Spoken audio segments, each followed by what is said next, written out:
همیشه تو فکر اینم که تو را من در آینده کجا میبینم. با چه حسی با تو روبرو میشم، خوبه حالم یا بازم غمگینم. بی تفاوت رد میشی یا این که دست دل با پسمو میگیری.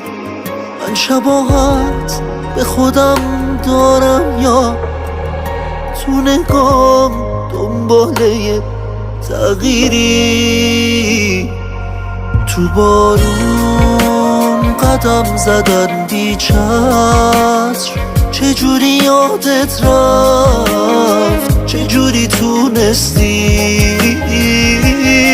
من اونقدر دلم برات تنگه که برمیگشتی به مگه میدونستی؟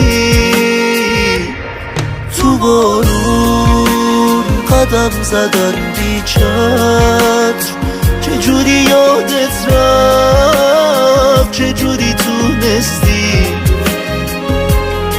من اونقدر دلم برات تنگه که برمیگشتی بهم اگه میدونستی.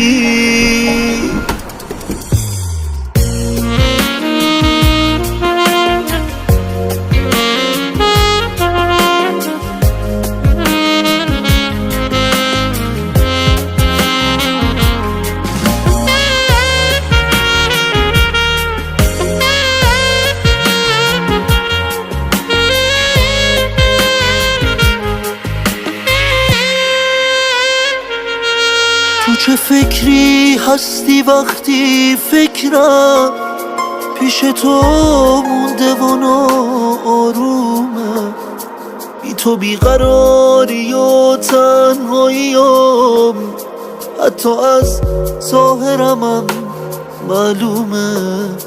وقتی میبینی منو میشناسی یا میگی چقدر این آدم آشناست، تا به حالت من فراموش شدم. چی دارم میگم، حواس من کجاست؟ تو بارون قدم زدن بی چتر، چجوری یادت رفت، چجوری تونستی؟ من اونقدر دلم برات تنگه که برمیگشتی بهم اگه میدونستی.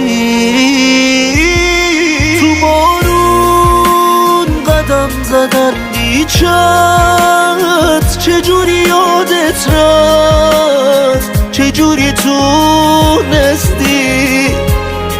من اونقدر دلم برات تنگه که برمیگشتی بهم اگه میدونستی.